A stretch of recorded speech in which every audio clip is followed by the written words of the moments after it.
總價50萬嘅3到4房，價格要實惠嘅，買有學位要求5樓起嘅房，點樣揀？五一期間有個粉絲朋友同我溝通，當時嘅電話當中咧係了解到咧係佢係屬於珠沙人，首付預算係在8到10萬蚊，買有學位要求要實惠嘅3到4房，要5樓起就得啦，月供控制在2500以內都得。呢個咧係我前段時間成交嘅一位粉絲朋友嘅需求情況。由於佢夫妻2個人咧係長年係喺出邊做工，好少翻嚟漣漪，咁對漣漪目前嘅樓市情況咧係唔係清楚嘅。當時我了解到呢個客戶嘅需求之後咧，就係雖然講佢對學位係冇咩要求，但係我依然覺得買房盡可能幫佢哋優中選優，所以我對於佢嘅睇房路線咧係咁樣安排嘅。首先第一站咧係先睇新區，佢第二站咧係睇城南，第三站係睇城西。城北區域咧，我建議佢咧就係買俾佢睇噶啦。最後佢自己明確亦馬睇咧。咁接住落嚟嘅時間咧，我哋花咗2日嘅時間去睇3個區域嘅房，將佢全部睇晒。第一日咧就係睇敏捷書包咧，係第3小學、第2中學，3個房，85平方至到100平方之間嘅3房，總計咧係38萬起，有樓層選擇。準現房而家已經封頂啦，而家拆緊排生吓。4房嘅咧係119平方嘅，坐北向南嘅，係今年年底可以交房。呢個樓盤而家賣緊嘅均價咧係在4500、4600左右，年底交房噶啦。第二個咧就係東方城108至到125平方之間嘅4房，呢個買房可以贈送呢個小車位。樓盤嘅均價咧係在4500，書包咧係3小同埋2中。呢個樓盤係有現房現證嘅。第三個咧係鵬程學府，佢個書包咧係教育城嘅小書包同埋中書包都係119平方嘅，係連廊房，有樓層揀，係準現房噶啦，4588嘅單價，個均價吓，揾我呢邊咧仲有一個小車位贈送。呢個樓盤咧喺年底可以交房噶啦。睇完呢幾個樓盤，佢俾咗一個總結嘅結論我，就係呢啲樓盤基本上都有中意嘅，但係單價相對嚟講咧會比較貴啲，因為房未有完全睇晒，所以咧聽日繼續睇。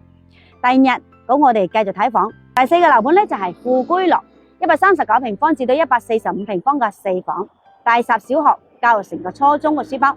目前揾我咧仲可以贈送地下室嘅小車位，均價咧係2998起步價，均價咧係3800。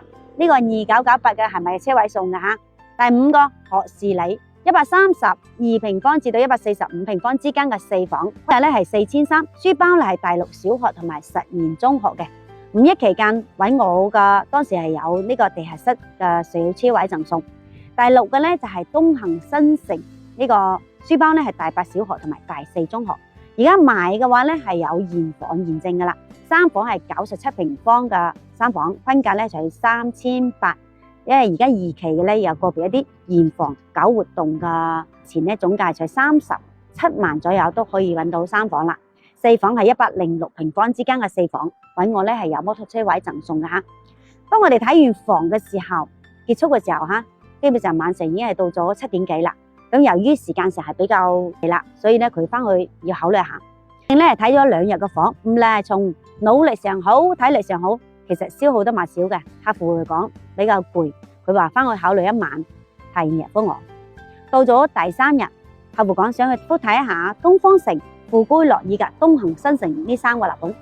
我喺呢度特別講下，佢為什麼想去複睇呢3個樓盤呢？原因有以下呢幾點。第一個，富居樂呢個咧係屬於現房現證，佢係比較中意嘅戶型，係139平方嘅南北通嘅戶型，光線咧唔錯嘅，出入係比較方便。但呢個樓盤嘅缺點咧係冇咩花園，單價3字頭，揾我仲有贈送地下室嘅小車位一個。當然呢個小區嘅2998嘅單價咧係2樓、3樓、4樓、頂樓呢啲樓層佢係賣送小車位嘅，但係咧佢亦蠻中意呢啲樓層。第二個咧係東方城，佢所睇嘅一個戶型咧係108平方向南嘅戶型，仲有118平方坐北向南嘅戶型，都係4房。呢2棟樓咧係揾我贈送地下室負2層嘅小車位。第三個咧就係東行新城，95平方嘅3房，坐北向南嘅3房，106平方嘅4+1戶型，揾我仲可以贈送摩托車位。第4個。